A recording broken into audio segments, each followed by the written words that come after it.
Hey everyone, today we're going to talk about the different repair methods for foundation settlement issues, and typically we're talking about helical piers or push piers. And why that's important for you to know is that we're not a company that one size fits all. We have several different repair methods for the same type of problem based on the construction of your home and the lay of the land around your home.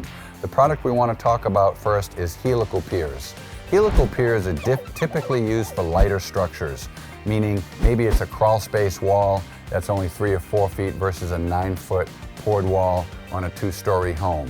So when the structure is lighter in nature, we're going to use a helical pier, which is a foundation pier that has helixes basically welded around the outside of the tube that looks much like a big screw, if you will, and we hydraulically drive these into the ground until we get to what we call load-bearing strata or bedrock.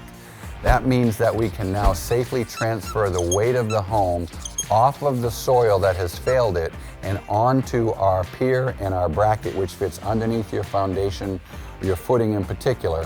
And then we can now effectively stabilize and in some cases lift your foundation back into place. Most importantly, you now will have a guaranteed life of the structure, nationally backed transferable warranty that says your foundation will never settle anymore. So if you think you may have foundation settlement issues, give us a call. We'll be happy to come out and do a completely free, no obligation inspection of your foundation and let you know exactly what condition your foundation's in, whether it's nothing to worry about or something that's going to need some foundation repair.